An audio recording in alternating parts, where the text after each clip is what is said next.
Niagara falls کا سفر۔ دنیا کے وہ مقامات جو اپنی شہرت اور فطری حسن کے اعتبار سے دنیا بھر میں ممتاز ہیں، ان میں نیاگرا فالز کا نام سر فہرست ہے۔ جو لوگ کینیڈا کے بارے میں اور کچھ نہیں جانتے، انہیں یہ ضرور معلوم ہوتا ہے کہ افسانوی شہرت کی حامل یہ آبشار کینیڈا میں ہے۔ میں نے بھی بچپن سے نیاگرا فالز کا نام تو بہت سنا تھا، مگر کبھی سوچا نہیں تھا کہ 7 سمندر پار واقع اس حسین آبشار کو دیکھنے کا کبھی موقع ملے گا۔ میں کافی عرصے سے نیاگرا فالز جانے کا پروگرام بنا رہا تھا، مگر اول تو اس کے لیے اچھا موسم ہونا چاہیے، کیونکہ وہاں کی کھلی فضا میں ٹھنڈ زیادہ محسوس ہوتی۔ دوسرے، وہاں اکیلے جانے میں مزہ نہیں تھا، اس لیے میں نے اپنے ایک عرب دوست عبداللطیف کے ساتھ جانے کا ارادہ کیا۔ عبداللطیف کا بھائی بھی آیا ہوا تھا اور اس کا ایک مصری دوست بھی جانا چاہ رہا تھا۔ یوں ہم 4 آدمی ہو گئے۔ مگر جب آدمی زیادہ ہو جاتے ہیں تو ایک دن طے کرنا آسان نہیں ہوتا۔ ایک اور سبب دیر ہونے کا یہ بھی تھا کہ یہ لوگ گاڑی سے جانے پر اصرار کر رہے تھے، حالانکہ ٹورانٹو سے نیاگرا تک بس سروس سارا دن چلتی تھی، اور اگر ایک دن میں جا کر واپس آنا ہو تو رعایتی ٹکٹ بھی دستیاب تھا۔ ہم چاروں نئے تھے اور کسی کے پاس بھی گاڑی نہیں تھی، اس لیے کرائے کی گاڑی لینے کا ارادہ کیا، مگر اس میں کریڈٹ کارڈ کا مسئلہ آڑے آ رہا تھا، کیونکہ وہ ہم میں سے کسی کے پاس نہ تھا۔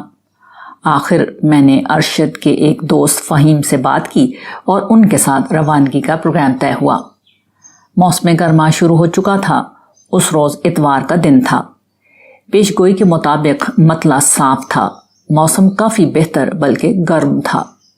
زیادہ سے زیادہ درجہ حرارت 30 ڈگری کے قریب متوقع تھا۔ دوپہر کے وقت ہم روانہ ہوئے۔ پیٹرول شہر سے ہی ڈلوا لیا تھا۔ یہاں پیٹرول کے ریٹ روز بدلتے رہتے ہیں۔ اگر سیلف سروس والے پیٹرول پمپ سے ڈلوائیں تو سستا ریٹ ملتا ہے، یعنی خود پیٹرول ڈالیں اور کیشیئر کو پیسے دے دیں۔ ٹورانٹو سے نیاگرا تک کا فاصلہ تقریباً 130 کلومیٹر ہے۔ ہم 1 بجے چلے اور 3 بجے وہاں پہنچے۔ راستے میں کافی رش ملا، جس کی بنا پر ہماری رفتار آہستہ رہی۔ وہاں پہنچ کر بھی رش ملا، کیونکہ موسم اچھا تھا اور چھٹی کا دن بھی تھا۔ البتہ ابھی گرمیوں کی چھٹیاں نہیں ہوئی تھیں، جن کے بعد یہاں بہت زیادہ رش ہو جاتا ہے۔ اس وقت تک تمام قریبی پارکنگ لاٹ بھرے ہوئے تھے، تو ہمیں کافی دور واقع ایک پارکنگ لاٹ میں جگہ ملی۔ نیاگرا فالز کا جغرافیہ۔ سی این ٹاور کے ضمن میں اونٹیریو جھیل اور دوسری جھیلوں کا تذکرہ ہو چکا ہے۔ نیاگرا آبشار انہی جھیلوں میں سے ایک جھیل ایری سے بہتی ہے۔ یہ 5 جھیلیں ہیں جو امریکہ اور کینیڈا کی سرحد پر واقع ہیں۔ ان کے نام بالترتیب lake Erie, lake Michigan, lake Superior, lake Ontario اور لیک ہیورن ہیں۔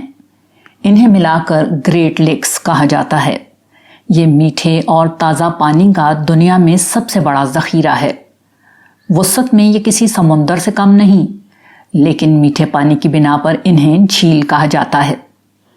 کہا جاتا ہے کہ یہ گلیشیئر ایج کے خاتمے پر وجود میں آئیں اور قطب شمالی سے اٹھنے والے بادلوں کا مسلسل برسنا انہیں تازہ پانی فراہم کرتا رہتا ہے۔ جھیل ایری نیاگرا کے مقام پر پہنچ کر، جو کہ امریکہ اور کینیڈا کی سرحد بھی ہے، ایک دریا کی شکل اختیار کر لیتی ہے اور دریائے نیاگرا کہلاتی ہے۔ اس مقام پر کسی زمانے میں آنے والے زلزلے کی بنا پر ایک بہت بڑی کھائی بن گئی ہے۔ اس کھائی کے کنارے پر پہنچ کر پانی کئی ٹکڑوں میں بٹ کر نیچے گرتا ہے اور دریا کی شکل میں اپنا سفر آگے جاری رکھتا ہے۔ پانی نیچے گرنے سے جو آبشار وجود میں آتی ہے، وہ نیاگرا آبشار کہلاتی ہے۔ اس آبشار کے 2 بنیادی حصے ہیں۔ ایک وہ جو بالکل کھائی کے آغاز میں نصف دائرے یا گھوڑے کی نال کی شکل میں پانی کے ایک عظیم ریلے کی صورت میں گر رہا ہے۔ یہی وہ آبشار ہے جو مشہور ہے اور کینیڈین نیاگرا فالز کہلاتی ہے۔ آبشار کا بقیہ حصہ وہ ہے جس میں پانی امریکی طرف سے نسبتاً چھوٹے ریلوں کی شکل میں آ رہا ہے۔ اسے امریکن نیاگرا فالز کہتے ہیں۔ آبشار کا منظر۔ وہاں پہنچنے کے بعد ہم لوگوں نے فیصلہ کیا کہ سب سے پہلے کھانا کھایا جائے، چنانچہ قریبی ریسٹورانٹ سے پیزا خرید کر کھایا۔ روڈ کے ایک طرف نیاگرا فالز کا منظر تھا اور دوسری طرف گھاس کے بڑے بڑے قطعات اور درخت۔ ہم نے ان درختوں کے سائے میں جا کر باجماعت نماز ادا کی۔ نماز سے فارغ ہوتے ہوتے 4 بج گئے۔ پھر ہم نے آبشار کا رخ کیا۔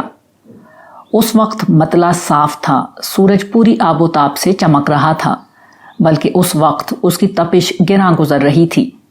ہم سے زیادہ یہ گوروں پر گراں تھی، جس پر احتجاج کرتے ہوئے بہت سے خواتین و حضرات نے جسم کا بالائی لباس اتار دیا۔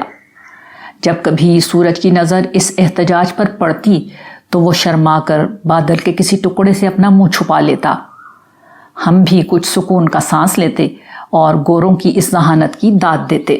کنارے پر ریلنگ لگی تھی جس کو تھامے لوگوں کا جم غفیر حسن فطرت کے اس شاہکار کو دیکھنے میں منہمک تھا۔ بہت سے لوگ ویڈیو یا فوٹو بنوا رہے تھے۔ ہم لوگ بھی ریلنگ کے پاس جا کر کھڑے ہو گئے۔ بے اختیار زبان سے سبحان اللہ نکلا۔ آبشاریں دنیا میں بہت ہیں، مگر جو خوبصورتی اس کے حصے میں آئی ہے وہ بے مثل ہے۔ پانی کی انتہائی موٹی اور تیز دھار جب اوپر سے نیچے گرتی ہے تو عجب سما پیدا کر دیتی ہے۔ دریا کا شفاف پانی جو زمین کے پس منظر میں بالکل ہرا لگ رہا تھا، جب گرنے لگتا تو برف کی طرح سفید ہو جاتا۔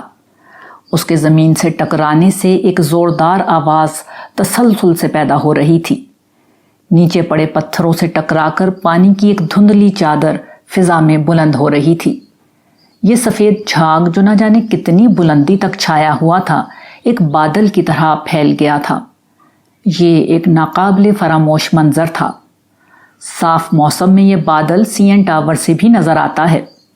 وقفے وقفے سے تیز ہوا چلتی تو پانی کے قطرات کنارے پر کھڑے لوگوں پر آ کر برسنا شروع ہو جاتے اور انہیں گیلا کر دیتے۔ آبشار کی سب سے بڑی کشش اس کا گھوڑے کی نال جیسا ہونا ہے۔ نصف دائرے میں گرتا ہوا پانی ایک عام آبشار کی بنسبت بہت خوبصورت لگتا ہے۔ اس نصف دائرے سے آگے کی طرف پانی کے مزید 2 دھارے گرتے نظر آ رہے تھے۔ یہ امریکی نیاگرا فالز تھی، مگر چونکہ وہ سیدھے اور کچھ چھوٹے تھے اور اس جگہ سے دور بھی، اس لیے یہاں سے کوئی خاص تاثر پیدا نہیں کر پا رہے تھے۔ ان تمام دھاروں کا پانی نیچے گر کر تیزی سے ایک دریا کی شکل میں آگے بڑھ رہا تھا۔ دریا کے اوپر آبشار کے سامنے ایک انتہائی خوبصورت قوس قزح وجود میں آ گئی تھی۔ پانی کے اڑتے ہوئے قطرات سے گزرتی سورج کی کرنوں نے ہلال کی شکل کی رنگ برنگی قوس قزح کو جنم دیا تھا۔ نیچے کی سمت ایک اور دلچسپ منظر تھا۔ دریا میں کشتیاں چل رہی تھیں۔ یہ ان لوگوں کو آبشار کے بالکل نزدیک لے جاتی جو اس کے حسن کو بہت قریب سے دیکھنا چاہتے تھے۔ یہ کشتیاں پانی کے بہاؤ کے خلاف مزاحمت کرتی ہوئی آہستہ آہستہ آبشار کے قریب تک آ رہی تھیں۔ ان کشتیوں پر کھڑے لوگ پیلے یا نیلے رنگ کی برساتیاں پہنے ہوئے تھے، کیونکہ پانی کے گرنے سے جو چھینٹے اڑ رہے تھے وہ قریب جانے والوں پر بھرپور بارش کی طرح برستے تھے۔